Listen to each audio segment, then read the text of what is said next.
Today we're going to look at Palantir, and we're going to do a comprehensive financial analysis, including the price targets and the recent announcements. And also we're going to see why, for years, Palantir has frustrated investors.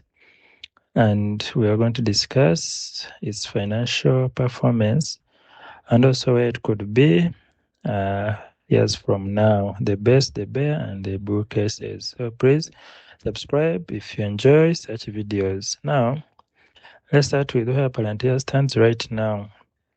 As of July 13th, 2026, Palantir is trading around 128.88, up roughly 1.65% on the day. And the 52-week range is wide, from a low of 106.37 to a high of 207.52, which tells you everything about the volatility of this stock that has experienced over the past year. The stock is down around 28.67% year to date, after 3 consecutive years of triple-digit gains. So the market cap sits at around $304 billion with about 22.4 billion shares outstanding. And the trading PE is 142.46, and the company generated $5.22 billion in trading 12 months revenue, with $2.28 billion in net income. Now the beta is 1.56, meaning the stock is about 56% more volatile than the broader market. Now, Palantir Technologies has transformed from a niche government software contractor into arguably the world's leading enterprise artificial intelligence platform. And for years, investors viewed Palantir as a slow-growing defense contractor dependent on U.S. government agencies, and that perception has changed dramatically. Today, Palantir sits at the center of one of the largest technological shifts in decades, the commercialization of artificial intelligence. So, the launch of AIP fundamentally changed the company's trajectory. Instead of selling software merely to organize data, Palantir now enables organizations to deploy large language models securely across complex operations, from battlefield logistics and intelligence analysis to hospital management, manufacturing, banking, and insurance. So Palantir is positioning itself as the software layer that connects AI with real-world decision-making. So the financial results support this transformation, with Q1 2026 Palantir delivering one of the strongest quarters ever reported by a large-cap software company. Revenue surged 85% year-over-year to $1.633 billion, with the US revenue growth of 104%. And also management raised full-year revenue guidance to around $7.66 billion, reflecting confidence that demand for its AI software remains exceptionally strong. However, extraordinary businesses rarely trade at cheap valuations. So Palantir's premium valuation reflects investors' expectations that the company could become one of the defining software businesses of the AI era. So the key question is no longer whether Palantir is an outstanding company, but whether it can grow fast enough to justify its valuation. So, looking at my investment thesis rests on 6 key pillars. Artificial intelligence is entering its commercial phase. So, this is the first phase of AI infrastructure. Companies such as NVIDIA built GPUs. Cloud providers such as Microsoft, Amazon, Oracle, and Google built AI infrastructure. Now, the next phase is deploying AI inside real businesses, and most companies do not need another chatbot. They need AI, and that's the problem Palantir solves. 2, AIP has become a major growth engine. So when Palantir introduced AIP in 2023, many investors assumed it would simply be another software product. So instead, it has become one of the fastest growing enterprise AI platforms globally. So instead of spending years building AI infrastructure internally, organizations can deploy production-ready AI applications in weeks. The third pillar is we look at commercial business is becoming the growth story. Looking at Palantir historically depended on government contracts, but now we see recent wins like in Mexico with GNP Seguros, so the country's largest insurer, highlighting Palantir's push into Latin America beyond its traditional government customer base. So the other thing is government demand remains exceptionally strong with the geopolitical environment, which continues to support increased spending on AI-powered defense software. Yes, so the fifth one is the financial performance has also entered a new phase. So one of the most impressive aspects of Palantir is that rapid growth has not come at the expense of profitability. So few companies growing at this pace are also generating significant profits. And the other thing I can talk is management has proven skeptics wrong. So for years, critics questioned whether Alex Karp could scale Palantir into a major commercial software company. And evidence now suggests he has executed remarkably well. And management resisted chasing low-quality revenue and has focused on product development, customer outcomes, long-term contracts, profitability, and cash generation. So what is the investment rating now? We believe Palantir is one of the high-quality software companies globally, and although valuation remains demanding, exceptional businesses often deserve premium multiples. So for long-term investors willing to tolerate volatility, Palantir remains attractive because the company appears to be building foundational infrastructure for artificial enterprise AI. Now, looking at the operating system, we see that for years, Palantir frustrated investors and revenue growth gradually slowed from extraordinary rates seen after its direct listing, and critics argued the company was becoming just another government contractor. So many analysts believe the best days were behind it, so those concerns have now been decisively challenged. Looking at also management raising its full-year guidance signals confidence that customer demand remains exceptionally high. And now, coming to the commercial side, is where the excitement lies, with now manufacturers now using Palantir to optimize factories, hospitals using it for patient outcomes. And we see a lot of customer growth, and also looking at the rule of 40, Palantir has really crushed it with the rule of 40 of 145%. And Palantir still has a very strong balance sheet in enterprise software. So again, AIP changes everything because most companies already possess enormous quantities of valuable data. The challenge they have is connecting that data securely to modern AI models. So AIP solves this problem.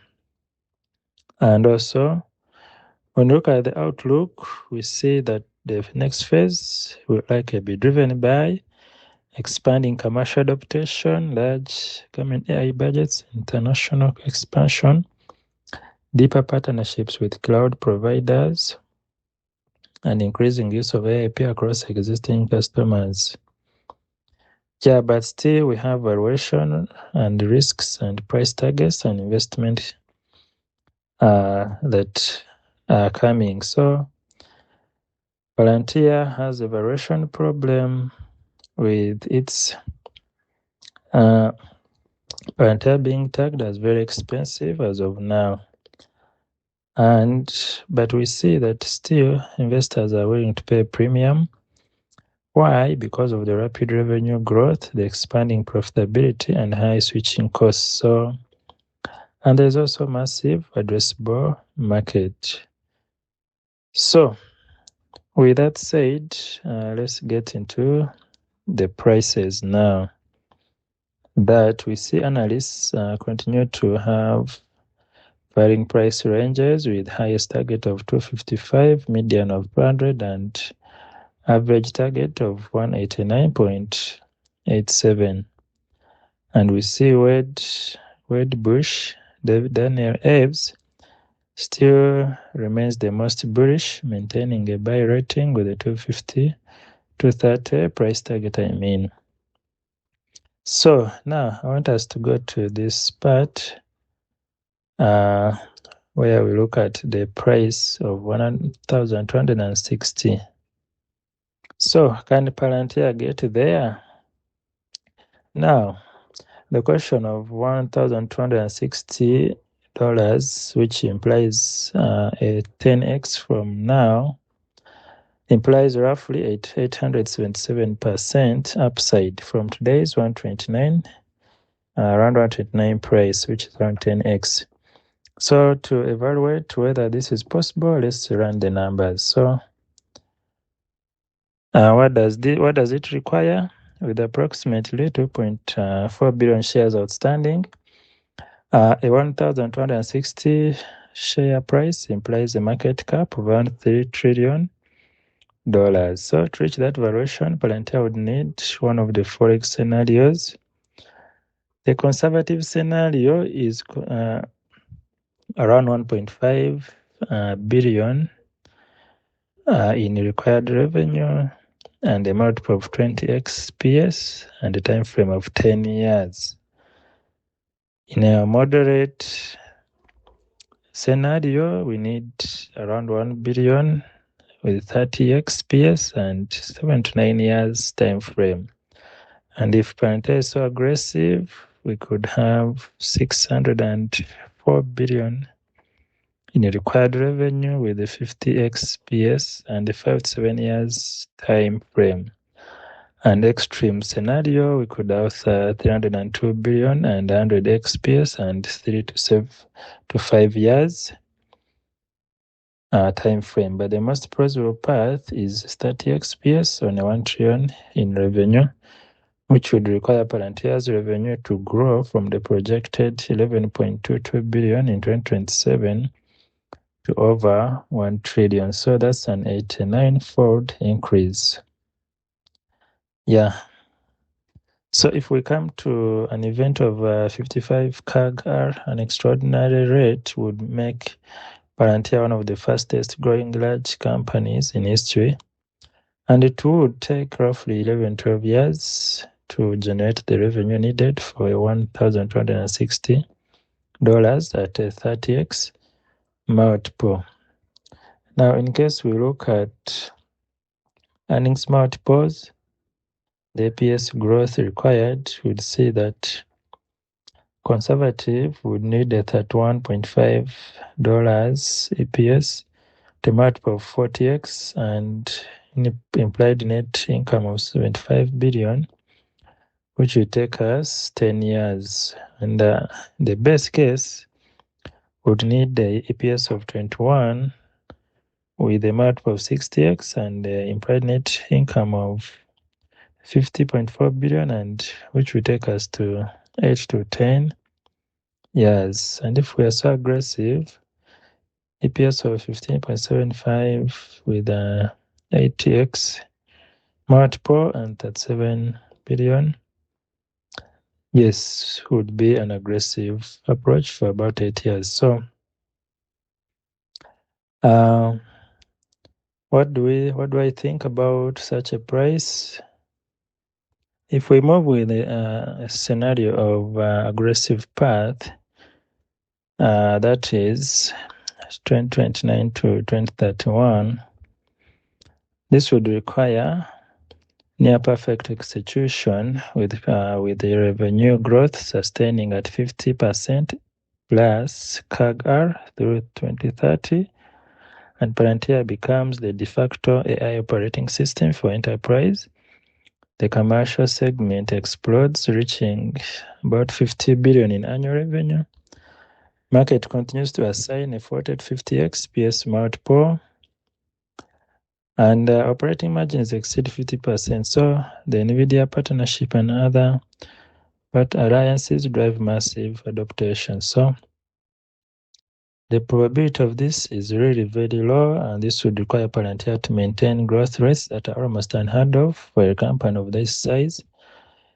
with the most even optimistic analysts project revenue of only 16 billion by 2028. So 50% CAG from there would put 2030 revenue at roughly 36 billion, falling short of 600 billion that is needed. However, looking at the base path, this would take us to 6 to 9 years, and the conservative path would take us 10 plus years. However, I want you to remember that analysts make sensible guesses which depend on so many factors.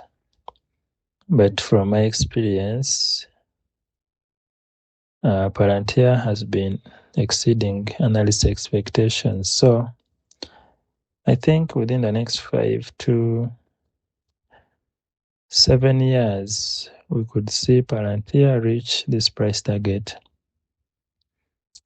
And why? Why do I think it could happen? Because of the AI, which is not a bubble. And we see Palantir's ontology is a moat. Commercial segment is also accelerating, and it's going to accelerate much faster, with over 61% by 2030. And we see companies like NVIDIA, we never thought about this years ago, but now we see partnerships coming up. So we could expect other partnerships like with Elon Musk XAI, but we might see other stronger partnerships coming up. So I think that is my view. Let me know what you think about Palantir. Yeah, however, I have also a few things against it, especially the involvement in military, which is really not good, especially on the side of the Gaza and the Palestinians. So let me know what you think. And are you comfortable with Palantir? Please like, share, and subscribe, and also remember to put God first whatever you do. Thank you. See you then.